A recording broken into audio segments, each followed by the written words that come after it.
Well, it's Tuesday, June 18th. I'm recording this. And it's been a long time since I've published anything on my Shoestring Shipyard Sailing channel on YouTube. And here's my boat that I've been building. I started in 2019, and then COVID came along, and that slowed things down. And then a lot of horrendous weather and big storms. Now that you can call it climate change or global warming, whatever you want to call it, but the weather, our weather patterns have definitely changed. We've had a lot of horrendous storms. Never did get a good shelter put up. This framework got put up. I never put the cover on it because I had a similar shelter, a smaller one, that I put up, and we had a big nor'easter and it just was totally destroyed. And so I was hesitant to put the cover on this one, and I did a video on that on my other channel, my main channel, Downeast Under Creations, last year, I guess. But I'm taking a look here, and this cover has been on here now for over a couple of years, and it's fading. The sun is deteriorating the material, and things don't look good. Got pockets of water stretching it out. That doesn't look good. And we got some rips and tears. Some critters have been living in here. It's been a couple of years now.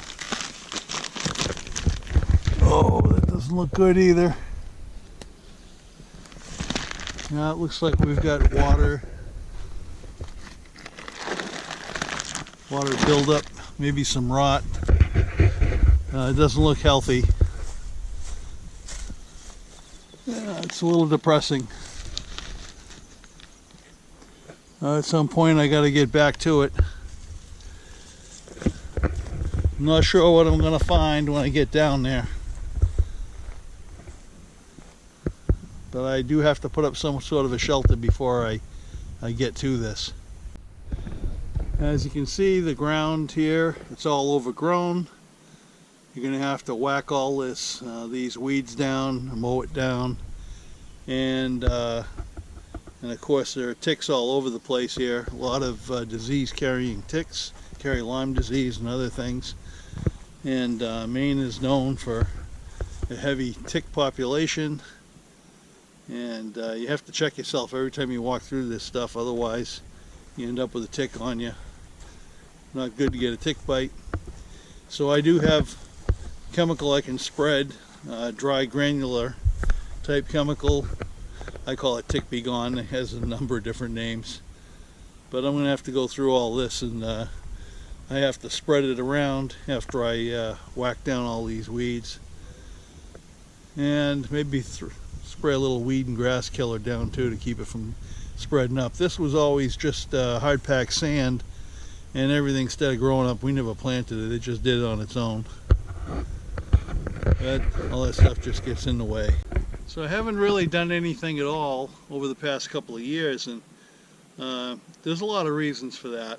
And I don't want to get into a lot of the specifics, but much of it had to do with some health issues, getting past COVID, and then I required a number of surgeries, and then the recovery periods in between, and there are other things that were going on. And in addition to all kinds of major storms that we've been having. And of course, we have a very short building period during the summer. You have a short period of intense heat. Prior to that, you have big rains, big storms, mud season. Then you have the cold season, which is most of the year, and it gets a little too cold for working with epoxy and other things like that. And I'm not getting any younger, I'm in my 70s, and I think I've slowed down a little bit. And in the meantime, there's been a big press on to build my daughter's tiny house, and she wants to have one. Now, she has 10 acres of property. She's going to build a permanent cabin, but in the interim, she wants a tiny house to be able to live in on the property. And in building her permanent cabin, it's going to be as-you-go plan, so there's no big financing and big interest charges and all that. Anyway, let me show you what I'm talking about. This is my daughter's tiny house. It's 8 foot by 20 on a tandem axle trailer, and the trailer was specifically designed and built for a tiny house by Steve Wright Trailers in Seekonk, Massachusetts. Information is in the well, if you watch any of the series on the Bill series on this on my main channel, Downeast Under Creations, all the information is contained in the video description. And so 8 feet wide, 20 feet long. The trailer itself is 8.5 feet wide overall, and the overall height is 13 feet 6 inches. Very tall, because my daughter wanted the height in there, and that's the maximum height that you can build under DOT regulations without having some special permits and all that. So anyway, it's all dried in. The interior is not finished yet, it's just open studs. But she's dried in. We just have to put the siding on the outside and then do the interior finish work. And there's a whole Bill series. In fact, there's a whole playlist on it on my main channel, Downeast Under Creations, if you're interested in that. But we built this over the winter time at a local boat yard. We rented space in their boat shop, so we had heat and light and space to work on it with a level concrete floor, and that made life a lot easier, using some scaffolding and ladders and whatnot. So that's where we're at now. The shop has to go through a major reconfiguration, a lot of cleanup, a lot of stuff is stored in there, there's no room to work. And the annual Milbridge Days celebration comes up in July, and the WHRL, Women for Healthy Rural Living, they have an annual fundraiser, auction and raffle. And I usually bill something or a number of things for that to help them out with their fundraisers as a volunteer. And this year I'm going to build them a couple of kids' mud kitchens, or these little play stove things that go out in the playground. I built one for the park here in Milbridge that WHRL put in, and it was a big success. All the little kids love it. So we're going to build 2 of those things, and one will be in the raffle and one will be in a silent auction. So I have to get the shop all squared away, straightened out, so I can work with my equipment. And the local yacht club that I belong to, the Port and Starboard Yacht Club, it's the hat. Usually we kind of get a late start. Usually the initial meeting for the season is in June, and but this year it's starting later than normal. Not until the beginning of July are we going to have the initial meeting. And instead of holding it at the Jonesport Shipyard, it's going to be held at the Jonesport Library, I believe. I just got a notice today. So it's going to be a very short season for that too. Normally we'll have 4 races or regattas, and I'm not sure what we're going to do this year. There's been no schedule posted yet. That'll be covered at the initial meeting, the beginning of the season.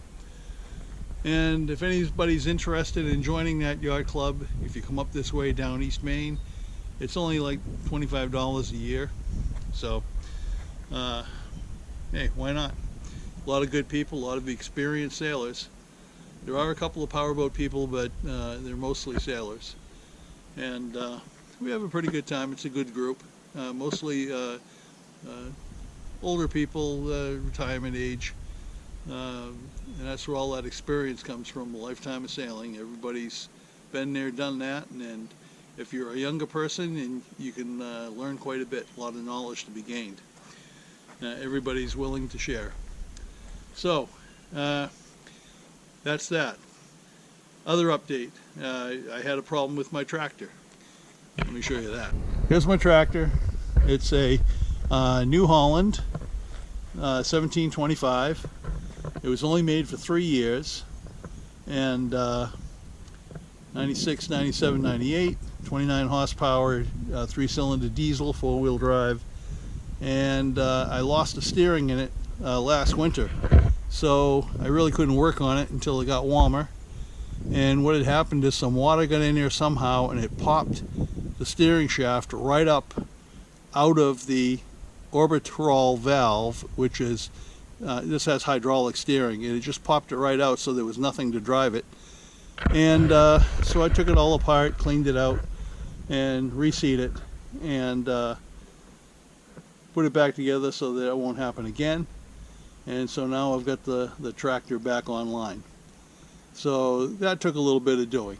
Yeah, there's a bunch of other little odds and ends. I don't want to spend all day going through all this stuff, but just to give you an idea of what's been going on, because I haven't posted for so long, I figured that anybody interested, I'd give you a little update.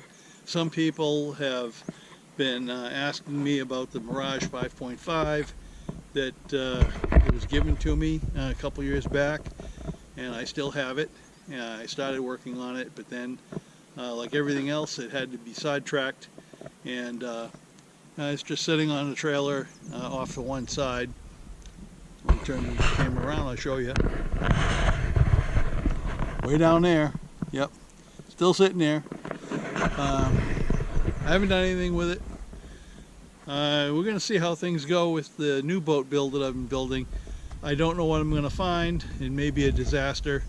I might end up just working on the Mirage 5.5 instead. We'll see.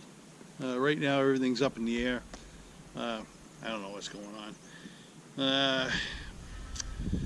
Today it's pretty warm out. Not terribly hot, but it is very humid, so you feel it. And we're about to embark on a heat wave. It encompasses the entire Northeast, not just here. It won't be as bad here as it will be like down in Boston or down that way, but we're going to feel it. In Bangor, which is about 70 miles from here, they're calling for, up in the high 90s maybe, which, for Bangor, that's right up there. In our area, we're probably going to see it up in the 80s, and that's still pretty hot for Downeast, Maine. So we'll just have to see how it goes. And the big problem here, though, on the coast is we always have a lot of humidity because we're right along the ocean. And so we're going to try to survive that. There's no air conditioning in the shop. There's no really good breeze. So I'm trying to work on that in the mornings, early evenings, but you can't get too early or too late because the bugs get out there and they eat you alive, black flies and mosquitoes and everything else that are out here. So you just do the best you can. And so that's it. That's it in a nutshell. That's my update. That's my story, and I'm sticking to it. Till next time, and hey, thanks for watching.